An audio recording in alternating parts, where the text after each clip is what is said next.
Hello and welcome to this edition of the Golf Channel podcast with Rex and Lav. It is Halloween, October 31st. Rex, two questions to start. A, do you give out full-size candy bars? And B, what sort of combo collaborative outfit do you and Bunk have whipped up for this year's Halloween? We don't give out full-size candy bars. Do you?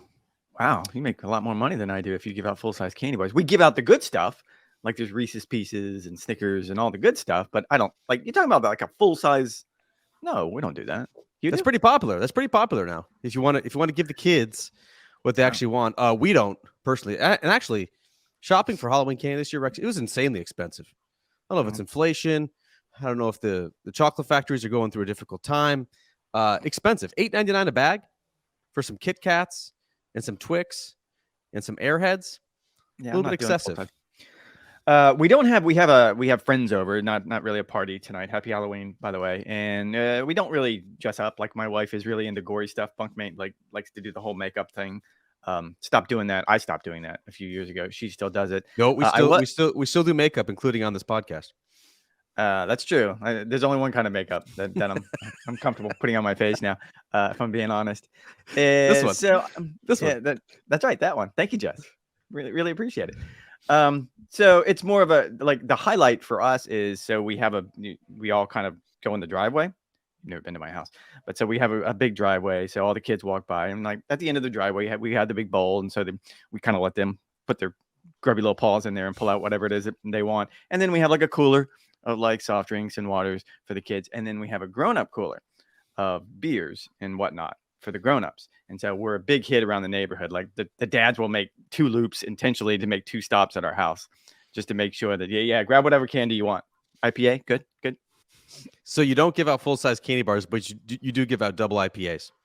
Not double. That'd be ridiculous. But yes, we give out IPAs. Come by the house. 810 Riverbend. Old money bag hoggard, folks. Yeah. If you want some IPAs, swing it over to Longwood. What age do kids stop trick or treating? I mean, mine turns 5 in December. I've got a 2-year-old as well. Like, how many more years do we have to go through this? Is this another decade? Do kids age out of it? I live in Nocatee, where literally everyone is between the ages of 32 and 47. If you're a parent, I feel like we're in the throes of it for the next decade here. Decade's probably good. It kind of depends. Like I had 3, so I had sort of the perfect experiment. Like one of the middle one got old really, really quick. And so he stopped kind of trick-or-treating around 13, 14 years old. The younger one probably went a little bit later. So yeah, you got about a decade. You got a decade of pulling kids around the neighborhood when it's hot and sweaty in Florida in October. And although it's going to be nice tonight. It is going to be nice tonight. It'll be cooler tomorrow. More on that at the end of this podcast. That is what we call in the business a tease. Rex and I have a special event in which we will be together on November 1st. Rex, let's get to the golf a little bit before we get into our shindig on Wednesday. To me, the most notable news item of the past week, hello, Titleist, in a press conference last week ahead of Asia Pacific Amateur at Royal Melbourne. How much fun would that have been? If you were a great amateur player to play Royal Melbourne with a spot to play in the Masters. Both Masters chairman Fred Ridley and RNA chief executive Martin Slumbers were asked about what they are going to do with live golfers as it pertains to the major championships in 2024. They had 2 different answers. At least that's how I interpreted it. Fred Ridley of the Masters said he does not anticipate any changes at this time for the 2024 Masters, while Martin Slumbers said that recent suggestions, most notably in the Telegraph, that the PIF and the RNA could somehow negotiate a deal that would guarantee some spots in the Open for live golfers was, quote, completely off the mark, and that they're still evaluating the qualification criteria for next year. What was your read on all of this that dropped late last week?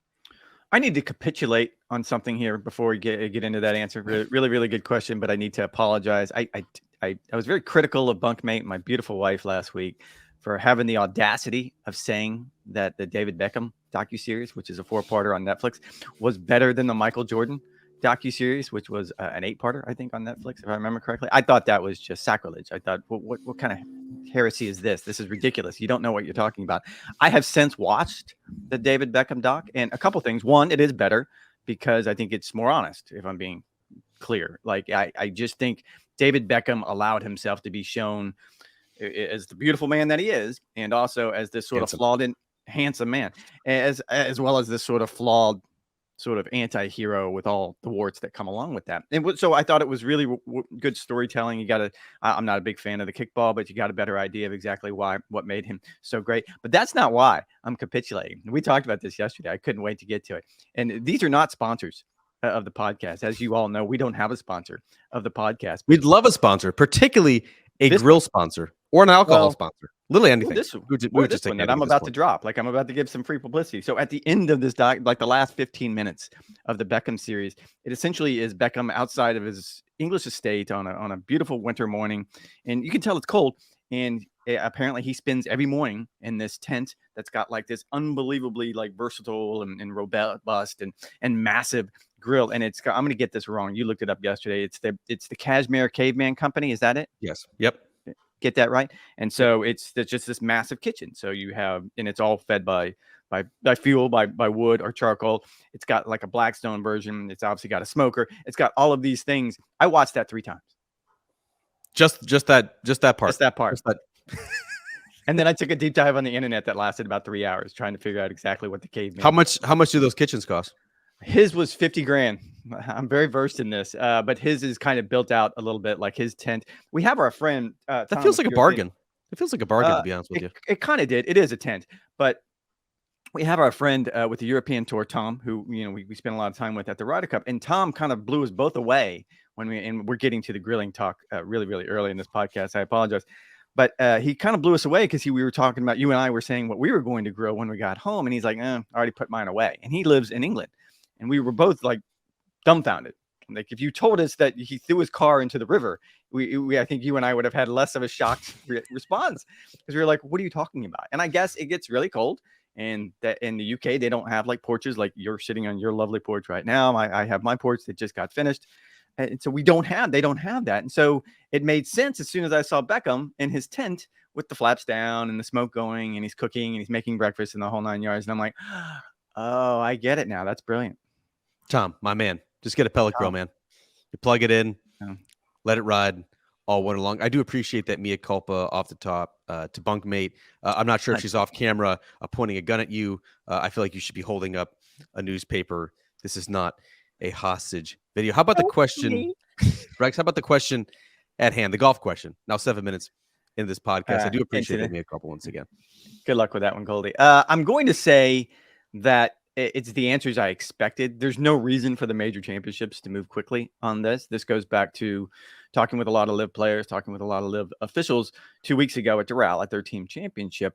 There is a high level of confidence. Now, this is sort of the new way to deal with the media, is if you say something loud enough and long enough that you hope it just comes true. So in this particular case, I think that's what LIV is leaning into, that if you say whatever it is you want loud enough and long enough and repeatedly enough, that eventually the 4 major championships will cave, because we've addressed this because of the world ranking situation, and LIV Golf does not get world ranking points, that now you've left those players in sort of this major championship limbo.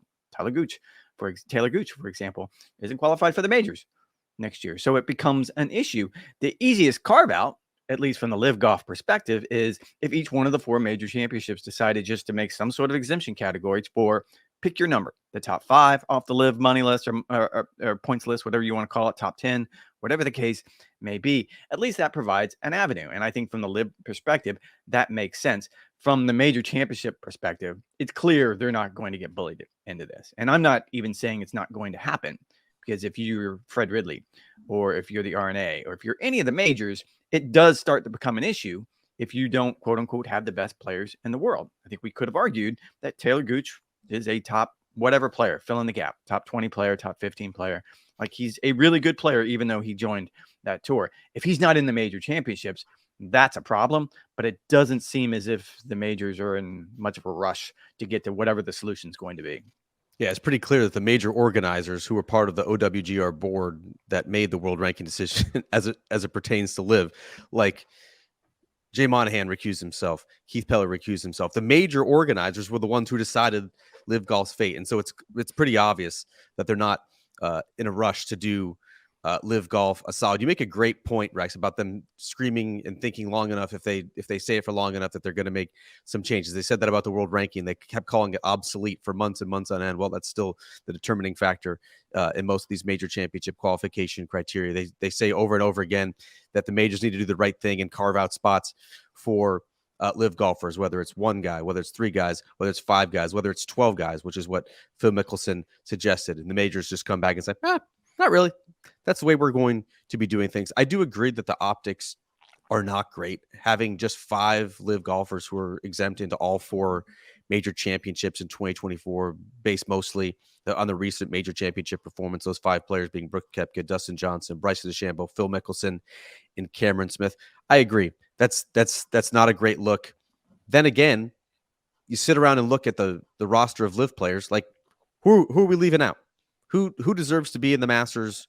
Who's not going to be there? Now, I do agree that Taylor Gooch, it seems odd to not have him there by Data Golf's metrics, which takes into account live performances as well as traditional PGA Tour and DP World Tour performances. He's the 29th best player in the world according to their metrics, and yet he's out to the top 20 in the OWGR and has virtually no path to get to Augusta National.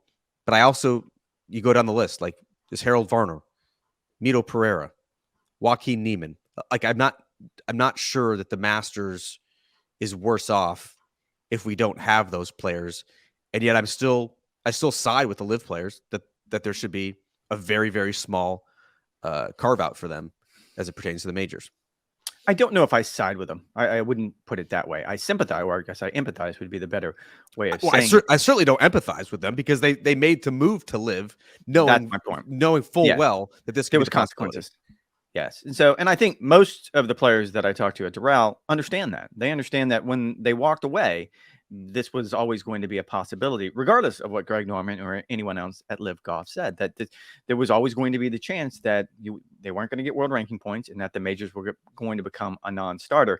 I guess this all dovetails with the larger conversation that's going on right now. And I've been on sort of this alert since late Friday night, as far as story broke on Sportico, that Endeavor, which is a big private equity firm, had essentially been told by the PGA Tour that the bid that they had made as part of whatever's going to come to the new PGA Tour Enterprises wasn't good enough. And so they had to walk away. I've been told that there's 6 or 7 other private equities who have shown an interest, sent in a bid, whatever the case may be. And that includes the Public Investment Fund of Saudi Arabia.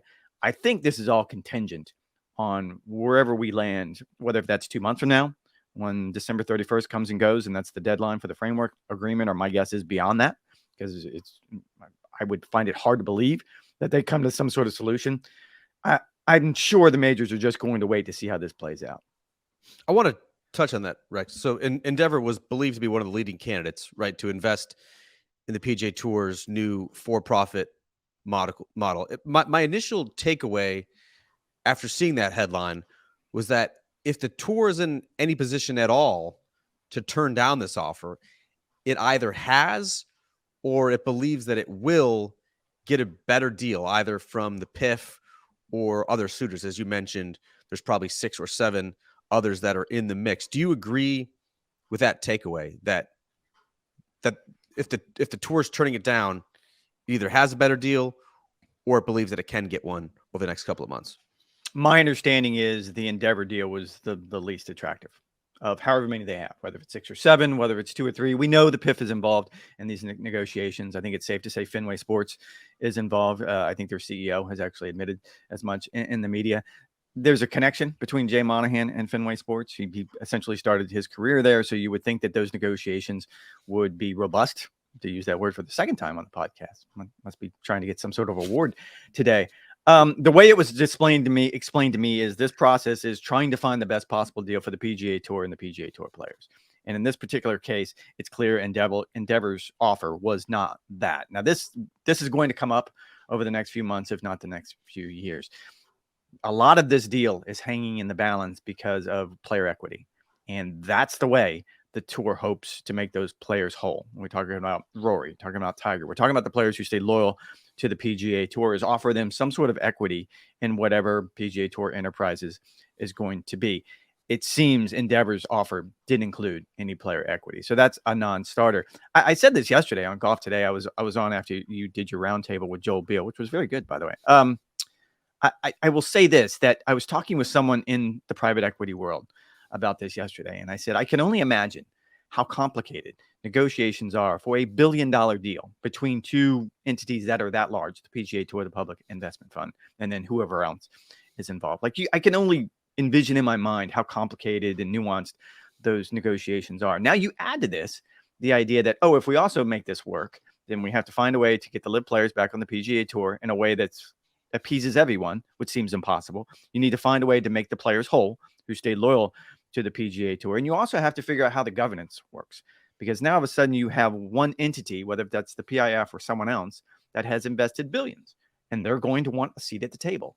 And how much is the tour going to be willing to give up to accept that money? It's so many steps, and it's so involved. Like once I kind of went down the rabbit hole on Friday night when the Sportico story broke, like I'm becoming more and more disheveled by the whole idea, because I can't wrap my mind around how this would ever work.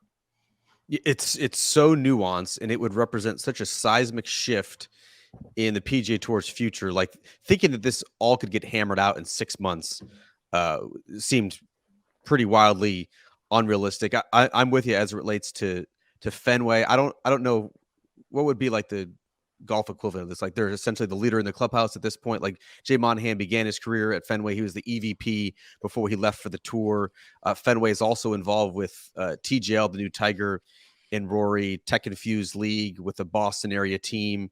We'll get to that in a moment here as well. So that would certainly be an attractive option, the quote-unquote leader in the clubhouse, if they are going to go the PE way. There was, Rex, one thing that I wanted to touch on, because initially, when the first story came out, there was some talk that the PIF must have spiked this Endeavor deal because they have the right of first refusal in the framework agreement, but that's not true. And to me, that's an important distinction for readers and listeners to know. Can you lay that out for us? This is the third copy of the framework agreement that I've printed out, because I keep like scribbling all over it that eventually it looks like a 3-year-old's, project that you put on the refrigerator. So I keep having to print it back out. But in the first section, it refers to the PIF having right of first refusal, but that's only if there is a definitive agreement. So between now and the idea that there may or may not be a definitive agreement, they do not.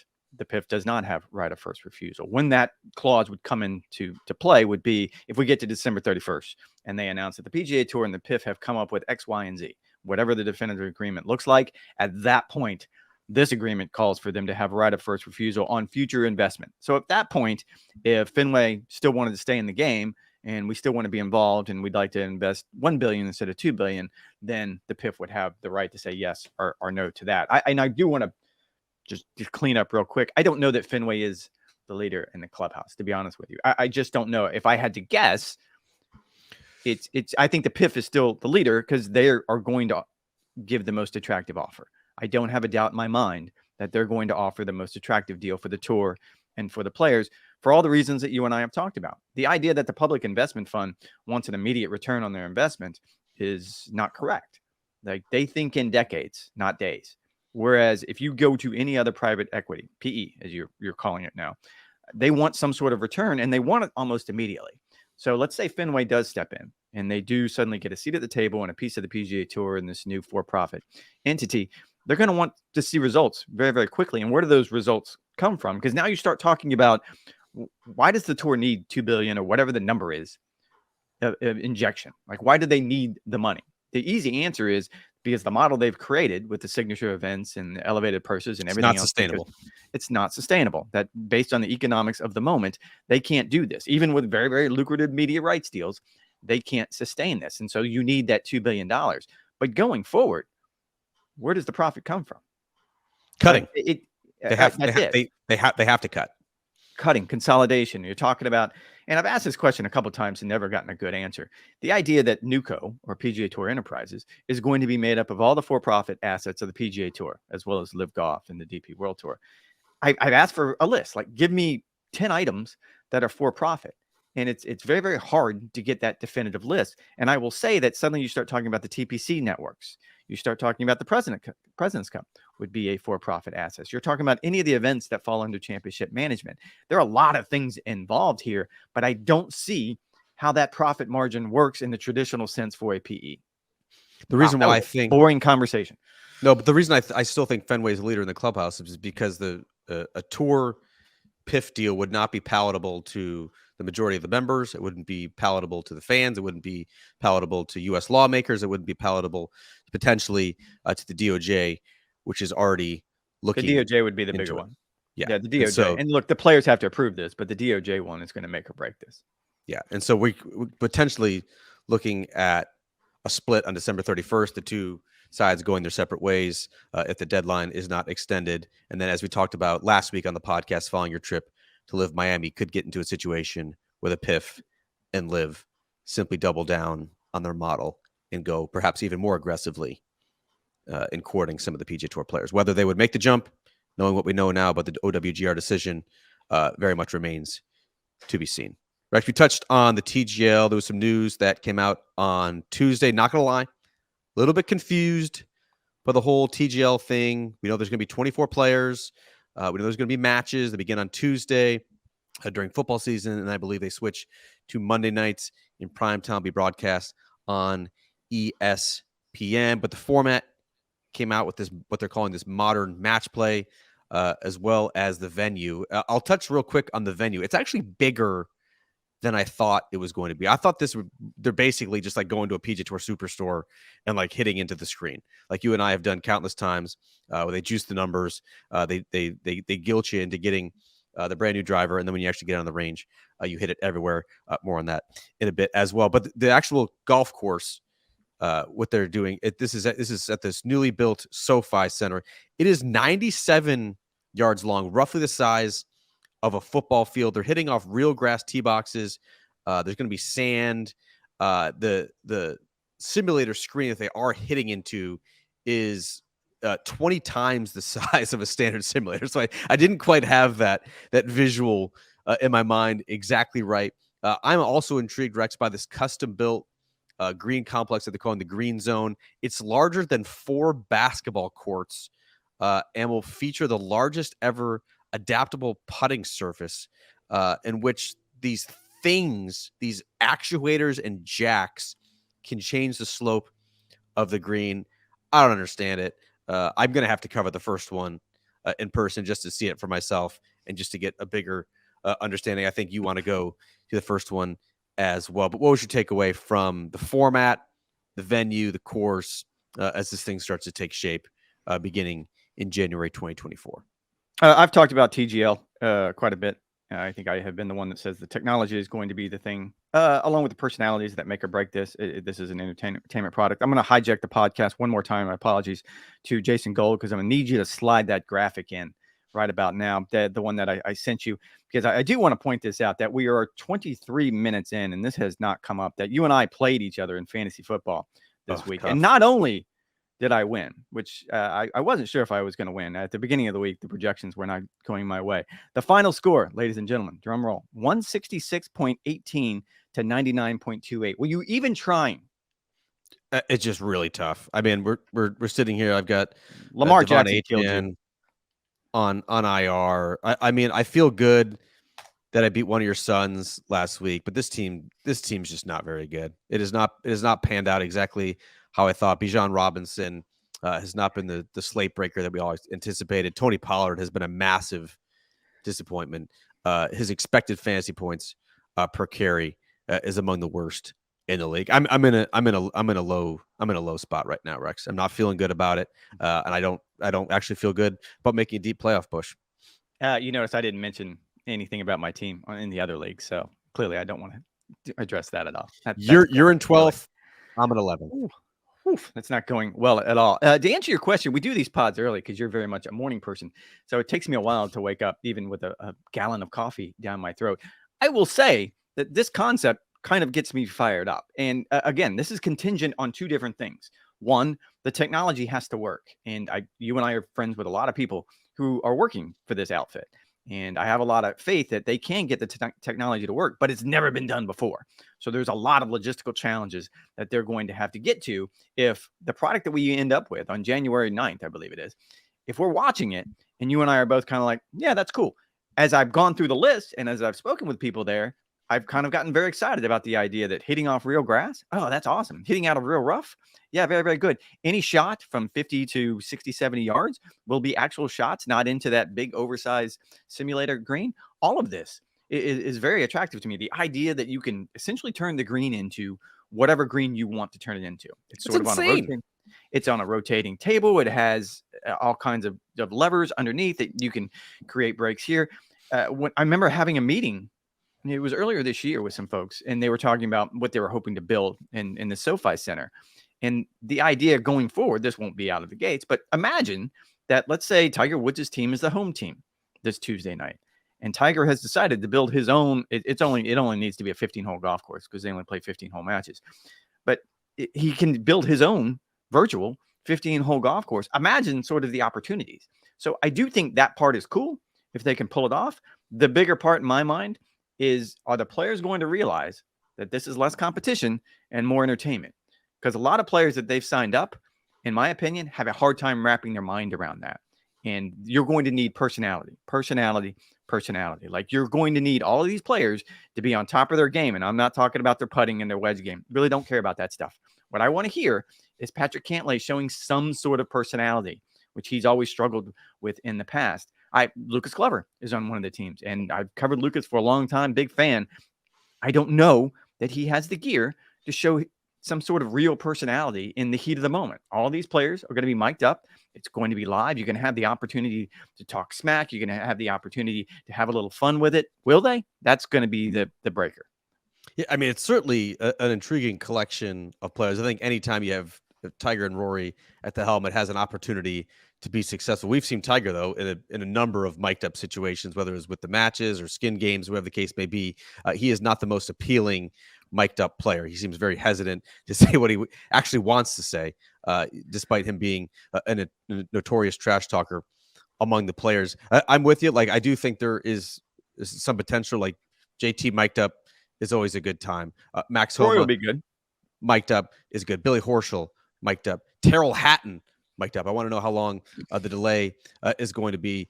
Tom Kim, but you also have, I guess, some more subdued personalities, whether it's Cantlay, whether it's Cam Young, whether it's Lucas Glover. You also mix in some of these new age guys like Min Woo Lee. I'm curious to see it. I'm not sure if it's going to be a smash. I'm not sure if I'm going to be tuning in and setting my alarm every Monday night to watch. But I do think there is potential. How much are these guys getting paid, Rex? How much? What's your inclination? What are your sources? #sources telling you about how much is actually getting into these guys' pockets? Depends who it is. Obviously, Tiger and Rory are co-founders of the league, and so they have equity. They're fully invested in whatever it's going to become. They've actually put a lot of very, very strong business people behind them. I think Arthur Blank owns the team from Atlanta. Like, you can keep going down the list. Steph Curry's involved with the Cohen brothers are over the New York team. So from a business model, it seems to be working well.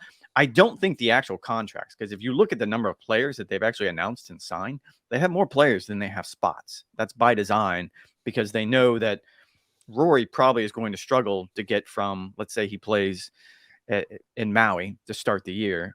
Nope. Some players are going to struggle to turn around. Well, yeah, he's a bad example. But whoever starts at Century and get all the way to the East Coast by Tuesday. So there's going to be some logistical things. So they had to create more spots. So it's very much a sliding scale. I think this goes back to, and again, this is the player empowerment thing. I think less about what they're getting paid up front. This isn't Live Golf. They weren't all just offered millions of dollars in contracts. I think what they were offered is equity in whatever it's going to become in the future. And I think, like, the announcement that came on Tuesday kind of talked about the idea that now you're going to start getting into the franchises. You're going to start getting into the teams, which is very similar to what Live Golf is doing. And that's how that equity is going to build. I don't think there was any staggering figures for anyone right out of the gate. There was probably some sort of appearance fee like money, but the bigger deal is, okay, now you have equity in whatever the New York team is going to be. Yeah, I just found it interesting with some of the players who have been announced to TGL, who have kind of had one eye on Liv over the past couple of years, whether it's Cameron Young, Patrick Cantlay, Xander Schauffele, Adam Scott signing up for this thing. There had to have been some sort of inducement that would certainly help. So make sure to go to golfchannel.com or NBCsports.com/golf for the latest on the venue and the format, which your Rex Hoggard laid out in intricate detail. Rex, you'll be up in the Ponte Vedra area on Wednesday for a driver fitting with our friends from Titleist. Not going to lie, played golf last Friday, 4 days ago. Easily the worst round of golf I've ever played in my life. I didn't lose 1 ball. I didn't lose 6 balls. I didn't lose 10 balls. I lost 14 golf balls, each and every one a Titleist Pro V1. And so every time I'm just sniping it into a hazard. $5, $5, $5. Just over and over again. Left going left. I don't care what golf course you're playing. I would happen to be playing at Marsh Landing, where I'm now. Remember, shout out Marsh Landing. But Lily could not play that shot on any golf course. Like, they're 100 yards left. And so that makes me a little bit fearful for our driver fitting, because I might be unsalvageable at this point. I did want to give you some breaking news, Rex.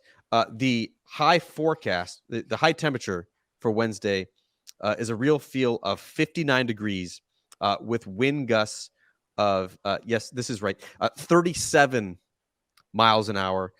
If that wind is into and from the left, we're both right-handed, not even going to bother showing up. Just give me a standard driver. I won't have to do this another time. What are your thoughts on your upcoming visit? Well, we could have done it today, Halloween. So we could have done it Tuesday, and I think that's a Ponte Vedra Indian Club and whatever the case may be. Ponte Vedra Inn and Club, very nice, $100,000 initiation fee. Can we change to today? Or is that ship sailed? No, that ship has sailed. Yep, not possible. Then do the best we can. It is beautiful today. It's 80 degrees. It's going to be a wonderful night for trick-or-treating until God knows what hour.